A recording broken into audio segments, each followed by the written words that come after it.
출애굽기 39장. 그들은 파란 실, 자주색 실, 빨간 실로 제사장의 옷을 짜 만들었습니다. 그 옷은 제사장들이 성소에서 입을 옷이었습니다. 그들은 또 여호와께서 모세에게 명령하신 대로 아론을 위해 거룩한 옷을 만들었습니다. 그리고 금실, 파란 실, 자주색 실, 빨간 실과 고운 모시로 대제사장의 예복인 에봇을 만들었습니다. 그들은 금을 얇게 두드려서 오린 다음 길고 가는 실을 만들었습니다. 그들은 솜씨 좋게 그 금실을 파란 실, 자주색 실, 빨간 실과 고운 모시에 섞어 짰습니다.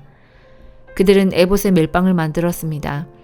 멜빵은 조끼의 위쪽, 모서리에 만들어 달았습니다.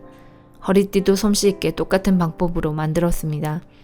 허리띠는 에봇의 하나로 이어지게 만들었습니다. 허리띠는 금실, 파란 실, 자주색 실, 빨간 실과 고운 모시로 만들었습니다. 이는 여호와께서 모세에게 명령하신 대로 한 것입니다. 그들은 줄마노 둘레에 금을 씌웠습니다. 그리고 거기에 이스라엘의 12아들의 이름을 새겨 넣었습니다.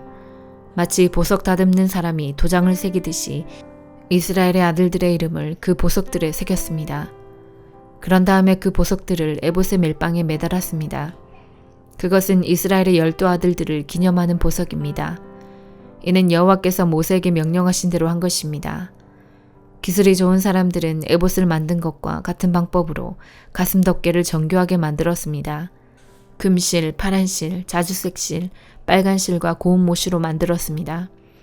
가슴 덮개는 정사각형 모양이며 두 겹이었습니다. 길이와 너비가 모두 한 뼘 정도 되었습니다. 그리고 그들은 가슴 덮개에 아름다운 보석을 4줄로 박았습니다. 첫째 줄에는 홍옥과 황옥과 녹주석을 박았고 둘째 줄에는 홍수정과 청옥과 금강석을 박았습니다. 셋째 줄에는 호박과 백만호와 자수정을 박았고 넷째 줄에는 녹주석과 줄만호와 벽옥을 박았습니다. 그리고 그 보석들을 금틀에 박아 넣었습니다. 이스라엘의 아들들의 이름을 마치 도장을 새기듯이 보석 12개에 새겼습니다. 각 보석에 이스라엘의 12지파 이름을 새겼습니다. 그들은 가슴 덮개에 쓸 순금 사슬을 노끈처럼 꼬아 만들었습니다. 그리고 그들은 금태 2개와 금고리 2개를 만들었습니다. 그들은 그 금고리를 가슴 덮개의 위쪽 두 모서리에 달았습니다. 그들은 금사슬 2개를 가슴 덮개 양쪽 끝에 달려있는 금고리 2개에 하나씩 메었습니다. 그리고 금사슬의 다른 쪽 끝은 멜빵에 달려있는 금태에 매달았습니다. 그렇게 해서 금사슬을 에봇 앞쪽에 멜빵에 매달았습니다. 그들은 금고리를 2개 더 만들어서 가슴 덮개의 아래쪽 두 모서리, 곧 에봇과 맞닿은 안쪽 덮개에 매달았습니다. 그들은 또 금고리를 2개 더 만들어서 에봇 앞에 멜빵 끝, 곧 에봇에 공들여 짠 띠 위쪽에 매는 곳에 매달았습니다. 가슴 덮개의 고리들을 에봇의 고리들과 파란 끈으로 묶어서 가슴 덮개가 에봇에 공들여 짠 띠 위에 놓이게 하고 또 가슴 덮개가 에봇에 너무 느슨하게 연결되지 않도록 했습니다. 그들은 이 모든 일을 여호와께서 모세에게 명령하신 대로 했습니다. 그리고 나서 그들은 에봇에 받쳐 입을 겉옷을 파란 실로만 만들었습니다. 그 가운데에는 아론의 머리가 들어갈 구멍을 만들고 구멍 둘레에는 깃을 짜서 구멍이 찢어지지 않도록 했습니다. 그들은 파란 실과 자주색 실과 빨간 실과 고운 모시로 석류 모양을 만들고 그 석류 모양을 겉옷 아래에 매달았습니다. 그리고 순금으로 방울을 만들어서 겉옷 아랫자락에 석류 모양과 금방울이 엇갈리면서 이어지도록 했습니다. 겉옷 아랫자락을 빙 둘러가면서 석류 모양 하나, 방울 하나, 석류 모양 하나, 방울 하나를 달았습니다. 제사장은 제사장의 임무를 행할 때에 그 옷을 입었습니다. 이는 여호와께서 모세에게 명령하신 대로 한 것입니다. 그들은 아론과 그의 아들들이 입을 속옷을 고운 모시로 만들었습니다. 머리에 쓸 광과 바지도 고운 모시로 만들었습니다. 그리고 고운 모시와 파란 실, 자주색 실, 빨간 실로 허리띠를 만들고 그 띠에 술을 놓았습니다. 이는 여호와께서 모세에게 명령하신 대로 한 것입니다. 그들은 순금으로 머리에 두를 거룩한 패를 만들었습니다. 그리고 마치 도장을 새기듯이 그 위에 여호와께 성결이라는 글자를 새겼습니다. 파란 끈으로 그 금패를 제사장이 머리에 쓰는 관에 메었습니다. 이는 여호와께서 모세에게 명령하신 대로 한 것입니다. 그리하여 성막 곧 회막을 짓는 일이 다 끝났습니다. 이스라엘 백성은 여호와께서 모세에게 명령하신 대로 했습니다. 그리고 나서 그들은 회막을 모세에게 가져왔습니다.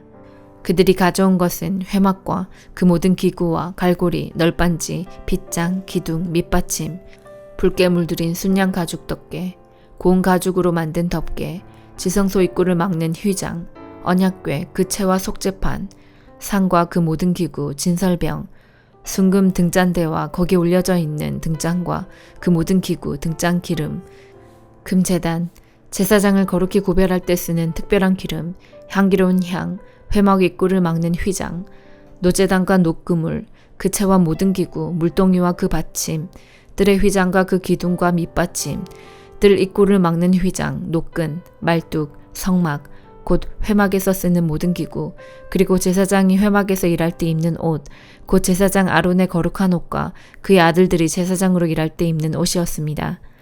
이스라엘 백성은 이 모든 일을 여호와께서 모세에게 명령하신 대로 했습니다. 모세는 그들이 이 모든 일을 여호와께서 명령하신 대로 한 것을 보고 그들에게 복을 빌어 주었습니다. 요한복음 18장. 예수님께서 기도하시기를 마치시고 제자들과 함께 기드론 골짜기 건너편으로 가셨습니다. 그곳에는 올리브나무 정원이 있었습니다. 예수님과 제자들은 이 정원으로 갔습니다. 그곳은 예수님이 제자들과 함께 종종 모이셨던 곳이므로 예수님을 배반한 유다도 이곳을 알고 있었습니다. 그래서 유다는 로마 군인들과 대제사장과 바리새인들이 보낸 성전 경비대를 데리고 정원으로 왔습니다. 그들은 등불과 횃불과 무기를 들고 있었습니다. 예수님께서는 자신에게 닥칠 일을 다 하시고 그들 앞으로 나서며 물으셨습니다. 너희가 누구를 찾느냐? 그들은 나사렛 사람 예수다 라고 대답했습니다. 예수님께서 그 사람들에게 내가 그 사람이다 라고 말씀하셨습니다. 예수님을 배반한 유다도 그들과 함께 거기에 서 있었습니다.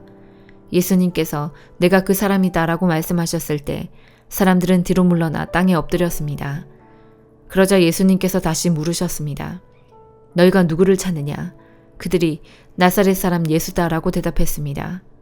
예수님께서 말씀하셨습니다. 내가 그 사람이라고 너희에게 말하였으니 너희가 찾는 사람이 바로 나라면 이 사람들은 가게 하여라. 이렇게 말씀하신 것은 예수님께서 이전에 아버지께서 제게 주신 자 중에 한 사람도 잃지 않았습니다 라고 말씀하신 것을 이루게 하시려는 것입니다. 그때 시몬 베드로는 칼을 차고 있었습니다. 베드로가 칼을 빼어 대제사장의 종을 쳐서 오른쪽 귀를 베어버렸습니다. 그 종의 이름은 말고였습니다. 예수님께서 베드로에게 말씀하셨습니다. 칼을 집에 꽂아라. 아버지께서 내게 주신 잔을 마시지 말란 말이냐. 그 순간 군인들과 천부장과 유대 성전 경비대가 예수님을 체포했습니다. 그들은 예수님을 결박하여 먼저 안나스에게로 끌고 갔습니다.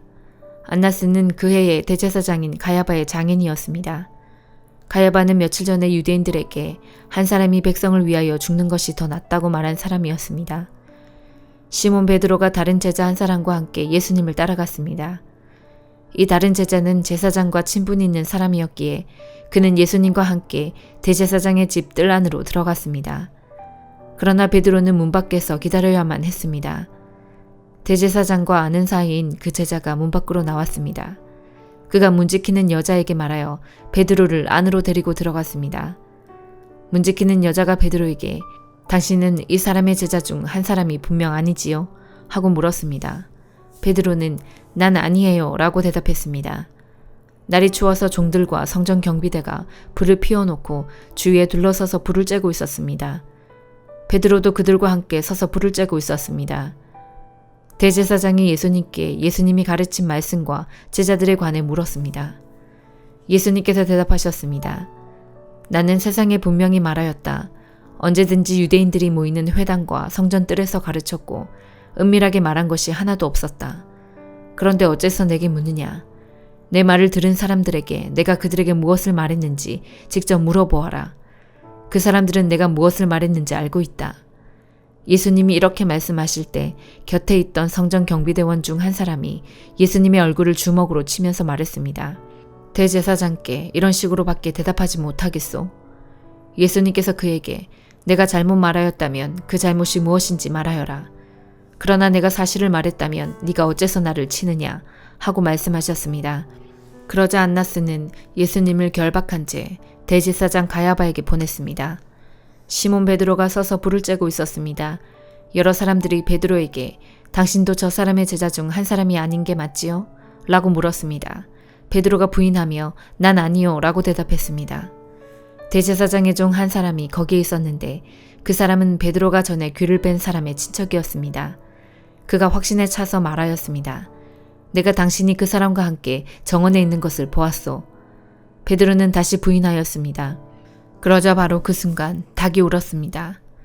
그들은 예수님을 데리고 가야바의 집에서 로마 총독의 관저로 갔습니다. 때는 새벽이었습니다.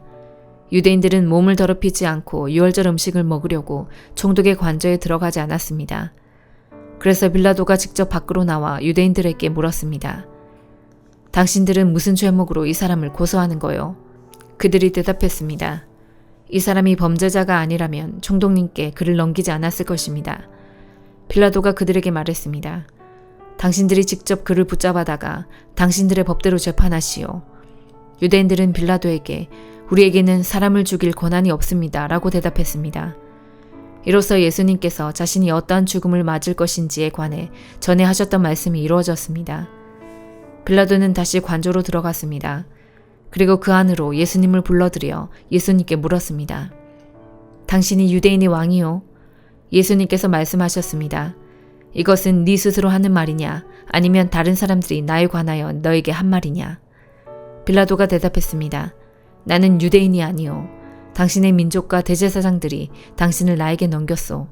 당신은 무슨 짓을 행했소? 예수님께서 대답하셨습니다. 내 나라는 이 세상에 속하지 않았다. 만일 내 나라가 이 세상에 속한 나라였다면 내 종들이 싸워서 내가 유대인들에게 잡히지 않게 했을 것이다. 이제 내 나라는 이 땅에 속한 것이 아니다. 빌라도가 말했습니다. 그렇다면 당신이 왕이란 말이요? 예수님께서 대답하셨습니다. 너는 나에게 왕이라고 바르게 말하는구나. 사실 나는 이것을 위하여 태어났으며 이것을 위해 세상에 왔다.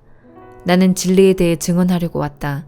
진리에 속한 사람은 내 말을 듣는다. 진리가 무엇이요? 빌라도가 물었습니다. 이 말을 하고 빌라도는 다시 관저에서 나와 유대인들에게로 가서 말하였습니다. 나는 이 사람에게서 아무 죄도 찾지 못하였소. 유월절에 내가 당신들에게 죄수 한 사람을 놓아주는 풍습이 있소. 당신들은 유대인의 왕을 당신들에게 놓아주기를 바라시오. 그들은 다시금 목소리를 높여 이 사람이 아니라 바라바를 놓아주시오 라고 소리질렀습니다. 바라바는 강도였습니다. 잠언 15장. 부드러운 대답은 화를 가라앉히지만 과격한 말은 노를 일으킨다. 지혜 있는 자의 혀는 지식을 전달하지만 어리석은 자의 입은 미련을 토해낸다. 여호와의 눈은 미치지 않는 곳이 없어 악인이나 선인 모두를 보고 계신다. 온화한 말은 생명나무와 같지만 잔인한 말은 마음을 상하게 한다. 미련한 사람은 자기 아버지의 징계를 업신여기나 책망을 듣는 자는 슬기롭다. 의인의 집에는 많은 재물이 있지만 악인의 소득은 오히려 괴로울 뿐이다. 지혜로운 자의 입술은 지식을 전파하나 어리석은 자의 마음은 그렇지 않다. 악인의 제사는 여호와께서 미워하시지만 정직한 자의 기도는 기뻐하신다. 악인의 길은 여호와께서 미워하시나 의를 따라가는 자는 기뻐하신다. 바른 길에서 떠나는 자는 엄중한 처벌을 받고 책망을 싫어하는 자는 죽는다. 무덤과 사망도 여호와 앞에는 환히 드러난다. 하물며 여호와께서 사람의 마음을 어찌 모르시겠는가? 거만한 사람은 책망을 싫어하여 지혜로운 사람에게 가지 않는다. 마음이 즐거우면 얼굴이 환하지만 마음의 근심은 영혼을 상하게 한다. 슬기로운 마음은 지식을 추구하나 어리석은 자들의 입은 미련을 먹고 산다. 고통당하는 자의 나날은 비참하나 마음이 즐거운 자는 늘 축제를 연다. 재물이 없어도 여호와를 모신 삶이 많은 재산을 갖고 있으면서도 문제가 많은 것보다 낫다. 채소만 먹어도 서로 사랑하는 것이 쇠고기로 잔치하면서 싸우는 것보다 낫다. 성미가 급한 사람은 다툼을 일으키나 참는 사람은 싸움을 그치게 한다. 게으른 사람의 길은 가시밭이나 정직한 사람의 길은 넓고 평탄한 길이다. 지혜로운 아들은 아버지를 기쁘게 하나 어리석은 사람은 자기 어머니를 멸시한다. 지혜롭지 못한 사람은 미련을 즐기지만 명철한 사람은 바른 길을 걷는다. 은혼이 없으면 계획이 실패하고 좋은 자들이 많으면 성공한다. 사람은 대답하는 말을 듣고 기쁨을 얻나니 적절하게 맞는 말을 하는 것이 얼마나 값진 일인가.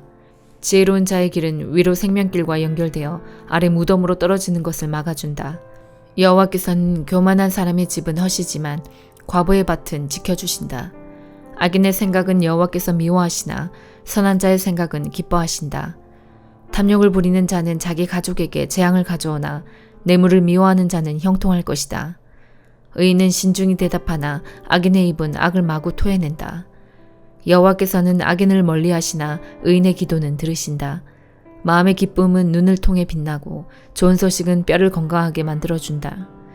생명을 주는 책망에 귀 기울이는 자는 지혜로운 자들 가운데 살 것이다.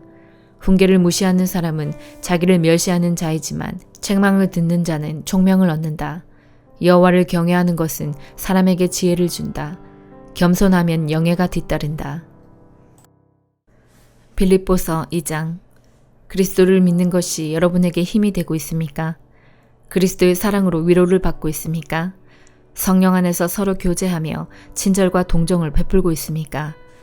그렇다면 서로 한 마음으로 사랑을 나누고 한 뜻으로 하나가 되십시오. 무슨 일을 할 때 이기적이거나 교만한 마음을 갖지 말고 겸손한 마음으로 나보다 다른 사람을 더 존중해 주십시오. 자기 생활을 열심히 하면서 다른 사람이 하는 일에도 관심을 가져 내 마음에 기쁨이 넘치게 해주십시오. 예수님처럼 생각하고 행동합시다. 그분은 하나님과 똑같이 높은 분이셨지만 결코 높은 자리에 있기를 원하지 않으셨습니다. 오히려 높은 자리를 버리시고 낮은 곳으로 임하셨습니다. 사람의 모습으로 이 땅에 오시고 종과 같이 겸손한 모습을 취하셨습니다. 이 땅에 계신 동안 스스로 낮은 자가 되시며 하나님께 순종하셨습니다. 예수님은 목숨을 버려 십자가에 달려 돌아가시기까지 하나님의 말씀을 따랐습니다. 그러므로 하나님은 예수님을 최고로 높은 자리에 올리시고 모든 이름 위에 뛰어난 이름이 되게 하셨습니다. 하늘과 땅 위, 땅 아래 있는 모든 만물이 예수 그리스도 앞에 무릎을 꿇고 예수 그리스도는 주님이심을 선포하며 하나님 아버지께 영광을 돌릴 것입니다. 사랑하는 형제 여러분, 항상 순종하는 마음을 가지십시오. 여러분과 함께 있는 동안 여러분은 하나님께 순종하는 태도를 잘 보여주었습니다. 내가 곁에 없을 때 그렇게 하는 것이 더 아름답고 귀한 일입니다. 하나님이 주신 구원을 이루기 위해 열심히 노력하며 두려움과 떨림으로 늘 힘쓰기 바랍니다. 하나님께서는 여러분 안에서 하나님이 기뻐하시는 일을 할 수 있도록 돕고 계십니다. 또한 하나님은 할 수 있는 힘과 능력을 여러분에게 공급해 주실 것입니다. 무슨 일을 하든지 불평하거나 다투지 마십시오. 그렇게 하면 어느 누구도 여러분을 잘못했다고 비난할 수 없을 것이며 여러분 역시 깨끗한 마음을 가질 수 있을 것입니다. 하지만 이 세상에는 비뚤어지고 악한 성향을 가진 사람들이 많이 살고 있습니다. 여러분은 어두운 세상에서 밝은 빛을 발하는 흠없는 하나님의 자녀들이 되십시오. 세상 사람들에게 생명의 말씀을 전하십시오. 그리하면 그리스도께서 다시 오시는 날에 내 수고가 헛되지 않고 열심히 달려온 내 삶이 승리로 가득하여 기뻐하고 또 기뻐할 것입니다. 여러분의 삶을 믿음과 봉사의 제물로 하나님께 바칠 때 내 피를 그 위에 쏟아 부으라고 할지라도 나는 여러분과 함께 기뻐하고 즐거워할 것입니다. 여러분도 나와 같이 기뻐하고 즐거워하게 되기를 원합니다. 우리 주님의 뜻 안에서 가까운 시일 안에 디모데를 여러분에게 보내려고 합니다. 여러분에 관한 소식을 듣게 되면 내 마음이 위로받을 것 같습니다. 디모데만큼 여러분에 대해 걱정하고 마음 쓰는 사람도 없을 것입니다. 다른 사람들은 모두 자기 일에만 정신이 팔려 있어서 예수 그리스도의 일에는 관심이 없습니다. 여러분도 디모데의 품에 대해서는 이미 알고 있을 것입니다. 그는 나와 함께 하나님의 복음을 전할 때 마치 아들이 아버지를 섬기듯이 나를 도와주었습니다. 앞으로 나와 관련되는 일이 결정되는 대로 그를 여러분에게 보내겠습니다. 그리고 가까운 시일 안에 내가 여러분을 만날 수 있도록 주님께서 도와주실 것이라고 확신합니다. 에바브로디도 역시 주님 안에서 내 형제와도 같은 사람입니다. 그리스도의 군사로서 지금까지 나와 함께 일하며 수고해 왔습니다. 내가 가장 필요로 하는 순간에 여러분은 그를 내게 보내주었습니다. 이제 나는 여러분에게 그를 돌려보내려고 합니다. 그는 여러분 모두를 너무나 그리워하고 있으며 자기가 아팠다는 소식이 여러분에게 전해졌음을 알고 도리어 걱정하고 있습니다. 사실 그는 병이 나서 거의 죽을 지경까지 갔으나 하나님께서 그의 아픔을 돌아보셔서 더 이상 내게 슬픔이 없도록 도와주셨습니다. 그러므로 서둘러 그를 여러분에게 보냅니다. 여러분이 그를 다시 보게 되면 기뻐하게 될 것이며 나 역시 여러분을 향한 근심을 덜게 될 것입니다. 주님 안에서 큰 기쁨으로 그를 맞이하고 에바브로디도와 같은 사람들을 귀하게 여겨주십시오. 그는 그리스도를 위해 위험을 무릅쓰고 일하다가 거의 죽을 뻔한 지경에 이르렀습니다. 멀리 있는 여러분을 대신하여 나를 도운 사람이므로 감사함과 존경하는 마음으로 맞이해 주십시오. 아멘.